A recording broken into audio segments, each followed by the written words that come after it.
बातमीचे प्रायोजक आहेत हॉटेल रोहित। शिवसेना ठाकरे गटाचे प्रवक्ते आनंद दुबे यांनी माता भगिनी मंगळसूत्र गहाण ठेवून घर चालवित असल्याचे म्हणत गॅस सिलेंडरला नमस्कार करून जा, म्हणजे त्यांचं हे म्हणणं आहे की 400 रुपयांच्या गॅस सिलेंडरला मी 1100 पर्यंत पोहोचवलं, तर आम्हाला पण नमस्कार करा, मोदींनाही नमस्कार करा आणि म्हणा अच्छे दिन आएंगे असं तुम्ही म्हटलं होतं। अच्छे दिन तर सोडा, खूपच वाईट दिवस आलेले आहेत। आपण जनधन अकाउंटच्या माध्यमातून करोडो लोकांचे अकाउंट तर खोलले, परंतु अकाउंटमध्ये पैसे नाहीत। आपण गॅस सिलेंडर तर दिले, पण सिलेंडरमध्ये गॅसही नाही। तुम्ही म्हणता मंगळसूत्र काँग्रेस हिसकावून घेईल, पण खरी परिस्थिती तर तुम्ही आणली आहे। माता भगिनी या मंगळसूत्र गहाण ठेवून घर चालवित आहेत, अशी परिस्थिती तुम्ही निर्माण केली आहे। तर तुम्हालाही जनता कोटी कोटी नमस्कार करूनच मतदान करायला जाईल। एक ही भूल कमल का फूल और ये भूल दोबारा नहीं दोहराएंगे, एक गाणं होतं की थोडा इंतजार का मजा लीजिए। तर आजकाल यावर एक शायरी केली जात आहे, ती म्हणजे विपक्ष में बैठे हैं तो सजा लीजिए, आप यदि सरकार में आ गए तो मजा लीजिए। तुम्ही सरकार जवळ या, तुमचे सर्व घोटाळे माफ, तुमचा सगळा भ्रष्टाचार माफ, तुम्हाला वॉशिंग मशीन मध्ये टाकून शुद्ध करतील, असे शिवसेना गटाचे आनंद दुबे यांनी म्हटले। गैस सिलेंडर को नमस्कार करके जाइएगा, मतलब उनका ये कहना है कि 400 रुपए के गैस सिलेंडर को मैंने 1100 तक पहुंचा दिया, तो मुझको भी नमस्कार करिए, मोदी जी को भी नमस्कार करिए और बोलिए कि अच्छे दिन आएंगे आपने कहा था, और अच्छे दिन तो छोड़िए, बहुत ही बुरे दिन आ गए मोदी साहब। आपने जनधन अकाउंट के माध्यम से करोड़ों लोगों के अकाउंट तो खुलवा दिए, अकाउंट में पैसे नहीं।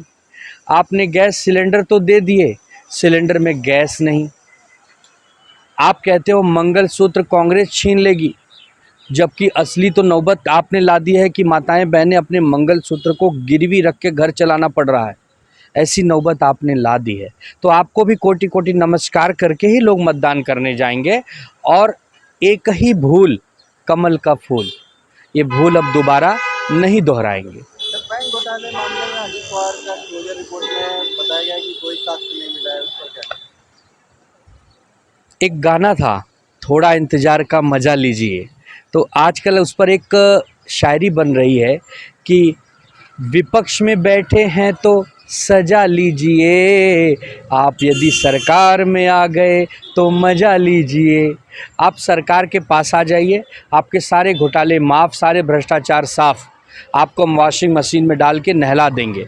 सुनेत्रा पवार जी और अजीत पवार पर 25,000 करोड़ का घोटाला, ये हम तो नहीं कह रहे थे, ये खुद मोदी जी कह रहे थे। जब इसकी जांच हुई तो आज मुंबई पुलिस की ईओडब्ल्यू शाखा ने उन्हें क्लीन चिट दे दी और कहा कि कोई क्रिमिनल एक्टिविटी भी पाए ही नहीं गए हैं। मतलब बीजेपी ज्वाइन करिए, लोकसभा का टिकट भी पा जाइए, चुनाव भी लड़िए, सब आपको माफ़ी है। और अगर विपक्ष में है तो जेल जाइए, चाहे आप मुख्यमंत्री क्यों ना हो। तो मैंने कहा ना कि सरकार में आ जाइए तो मजा लीजिए और विपक्ष में बैठिए तो सजा लीजिए। बारामती लोकसभा सीट में एक अपक्ष को भी सितारे का सिंबल दिया गया। अब ये तो चुनाव आयोग महोदय की क्या कलाकारी है, आप सब जानते हो।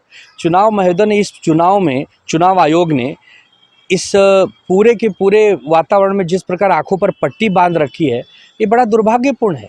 हमने तो टी.एन. शेषन साहब का ज़माना देखा है ना, कि जब प्रधानमंत्री भी गलती करते थे तो उन पर भी एक बार फटकार लगाई जाती थी। अब तो वैसा कुछ देखने नहीं मिलता। चुनाव आयोग पूरी तरह सरकार की कठपुतली बन गई है, कठपुतली। हम गाना बनाएं तो जय भवानी जय शिवाजी हटाने को कहती है। मोदी साहब और अमित शाह जी भगवान का नाम लें, जय बजरंगबली का नाम लें तो कोई नोटिस नहीं जाती। ये कैसी राजनीति है, ये कैसी दोहरी नीति है चुनाव आयोग की। हम देख रहे हैं जगह जगह होर्डिंग्स लगे हुए हैं पीयूष गोयल के, उस पर आपकी क्या? अब पीयूष गोयल दिल्ली से आए हैं, केंद्र में मंत्री हैं, तो जो चाहे मर्जी कर ले, हम उस पर क्या कहें।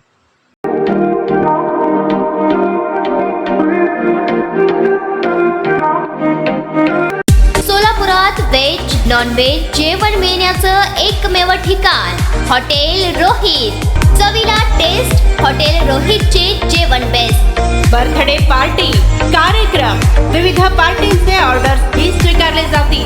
ग्राहकांसाठी खास पार्सलची सोय। आमचा पत्ता हॉटेल रोहित, दादर रस्ता, अपोजिट कारीगर पेट्रोल पंप, सोलापूर।